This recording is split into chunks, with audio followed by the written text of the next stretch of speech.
So Samsung has just recently started teasing this unreleased prototype VR headset called Project Muhan, and they haven't actually let anyone outside of the company show it to the public yet.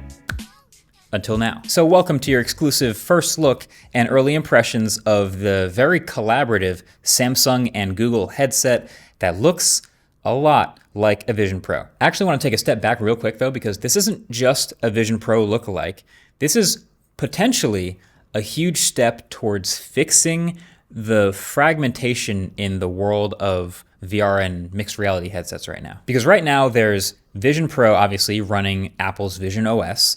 There's the Meta Quest running Horizon OS, and those major ones will probably keep running those. But then there's the world of all the other headsets out there. And we just saw CES. There was a lot of other headsets around just popping up left and right.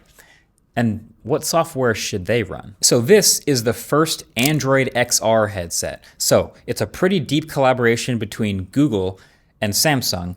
Think of it as like the Nexus or Pixel, but for headsets. It's a huge baseline amount of software. It's an OS with tons of features that give it a really high baseline for functionality, and then some example hardware to show it all off on. Now, again, this is technically an unfinished prototype that they're showing me, so it could still have a few tweaks and things that they changed before the end, but Samsung has also made it very clear that it's intending on shipping it this year. So I feel pretty good about evaluating what they've put in front of me, and it's honestly pretty solid. Does it look like a Vision Pro from the front? Yes, of course. I mean, it's got the light colored fabrics, obviously. It's got the huge reflective glass piece at the front, although there is no screen showing your eyes on the outside, so that's a nice difference. I actually posted this on Twitter, and half of the comments were like, oh, you're making another Vision Pro video, because it just looks so similar. The way the removable forehead rest looks is definitely inspired. And there's also another removable magnetic light shield that you can easily drop in the bottom to block out more light or keep it off for more peripheral vision. But then the back borrows more from the now discontinued Quest Pro, I would say, with this sort of cup on the back of your head plus a dial to adjust how snug it is. I found that with this setup, basically most of the weight or the pressure now is on my brow above my eyes, unlike with the Vision Pro, it was more below my eyes because of the way it sort of sagged. So I thought I might like an over-the-head strap option too at first, but actually don't think this one's gonna need it. So then this thin metallic frame at the front has all the computer guts in it. It has the Snapdragon chip. It has these fans with exhaust holes at the top like you can see. There's a single button at the top right and a volume rocker at the top left. And there's sensors and cameras all the way around facing all directions.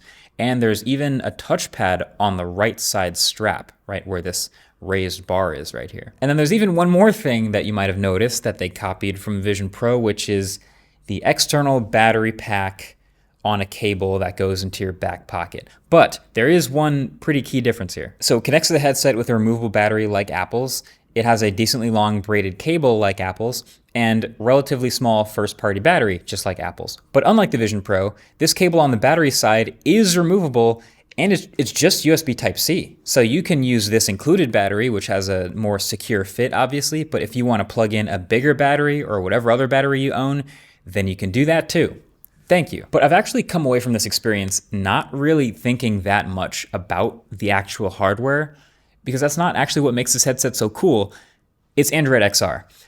Think of it this way. If you are Google and Samsung and you're trying to put together the Pixel of headsets and you want to give people an actual reason to buy it over a Vision Pro, for example, what do? What's your move? Hint, it's the exact same move that they use for the Pixel: software. So a lot of the basics, a lot of the fundamentals are going to be the same, right? There's a home menu, which has a scrolling list of all your apps, plus some quickly accessible settings and recent apps. And then instead of a digital crown, you can always go home by hitting the top button once, or do this hand-tracked gesture to quickly get back there. And yes, there is both hand tracking and eye tracking in this headset. At no point during this demo did I use any controllers, although I do believe it'll support controllers, might even come with some controllers in the box. Don't know that yet.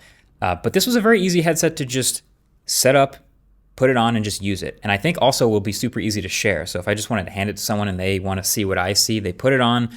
All they really have to do is hold down that one button and it'll line up the lenses to match their eye distance, and then they're off to the races. So you're messing around using this thing. These windows have these really large handles underneath them or above them to grab them and move them around in 3D space.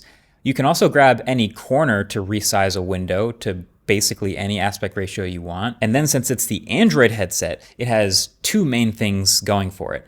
One is the Play Store, and two is Gemini. So first of all Play Store apps will work on this Android XR headset. So that includes phone apps and tablet apps. Matter of fact, these apps seem to respond well to me changing them to literally whatever aspect ratio and size I want. I was kind of trying to break it and it seemed fine the whole time. So the idea is that any headset that runs Android XR right out the box will have this same advantage. Tons of apps available. And then there's also spatial apps specifically, which are built for headsets and are fully optimized. So YouTube, for example, they have a spatial app for it. This wasn't as eager to let me change aspect ratios, but the whole app has this more specifically multi-window experience and lets you add an immersive background at any time if you want to, similar to certain Vision Pro apps having their own built-in environments. And then also the headset always seemed to play nice with peripherals. So moving quickly between this random Bluetooth keyboard and mouse and hand controls was pretty seamless. So I love that even more. But hear me out. The Gemini integration was actually the most interesting part to me. And it might not even be for the reason that you're expecting, but I think it was really cool. So at any point, you can just go home and hit the Gemini button and just talk to it. Basically, it starts running an instance of Gemini Live in the background. You know, the live conversational version of Gemini that you can sort of talk back and forth with and carry on a full conversation with. It does that in the headset. And also, Gemini is multimodal, which in the headset means that it can see everything that you're seeing. So you can ask Gemini about something that's just in front of you, and it can give you answers just like as if you'd taken a picture of it with your phone. So it can translate signs, or answer trivia questions, or just tell you about what you're looking at, etc. Can you take me to here? Sure, that looks like Wadi Rum in Jordan.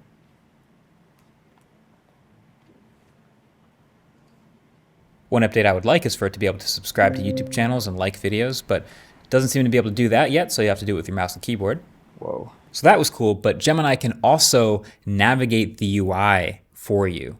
So it was able to move around windows, organize my windows for me, close a bunch of windows, and then it can actually move around inside of apps.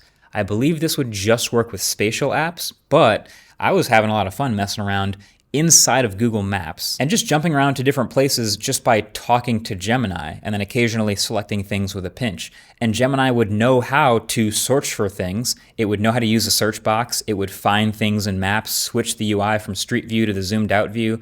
It could do all of this through voice. And that saves a ton of moving my hands through the air to the point where it was pretty significant. Hey Gemini, take me to the South Mountain Reservation. I can do that. And then there's also built-in circle to search in real life. It was a little buggy when I was playing with it, but the idea is really cool still. So if you hold down the top right button on the headset, it plays a little animation, and then you can pinch your fingers together and just circle in real life whatever you want to search. And it pops up a window exactly the way it would on an Android phone, and Google searches that thing, and it's so sick when it works. It seems so obvious for a Google headset, but yeah, I'm glad it's actually here. Now, it is still Gemini, which is to say it's not perfect. It's still lacking a little bit of functionality from Google Assistant, right? And I talked about bugs, like there's an awkward bug where if you circle to search, but then your hand is in the circle, it takes a screenshot of your hand and searches that. So they got to figure out a way to instruct people to circle the right way. But this is still a massive difference versus the Vision Pro, which has no Apple Intelligence features, no AI features at all, and probably won't be getting any anytime soon, it looks like. And I just feel like using these headsets for a long period of time, I've noticed there is a good amount of fatigue from the tiny, touch targets and the pinching and just moving your arm around a lot. It's a small thing, but it's a lot more than a mouse and keyboard. There's just a lot more arm movements. And so I found that the fact that I could minimize that by just talking to the headset was surprisingly high on my list of useful features. Hey Gemini, my windows are kind of a mess. Can you organize them? I can help with that.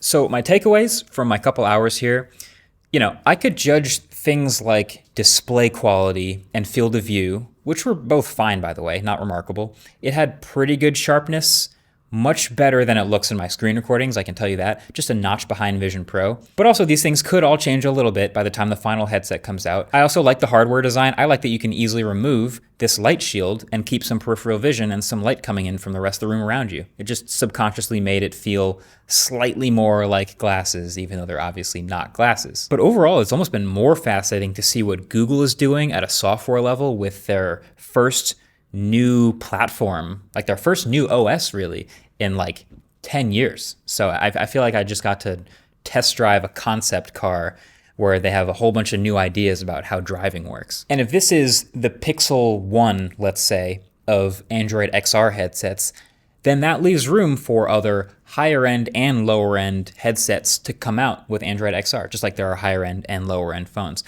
I asked, Samsung would not tell me the price of this Project Muhan headset, so it could come out at any price. It's probably a little bit more premium, but the idea, again, is it'll inspire much more development, more spatial apps, and then all of the headsets that run Android XR get better. So let's keep an eye out on the landscape of VR and XR headsets when this comes out.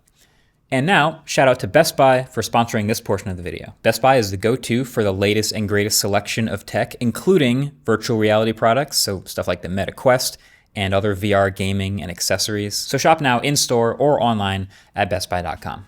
Thanks for watching. Let me know what you think. Catch you in the next one. Peace.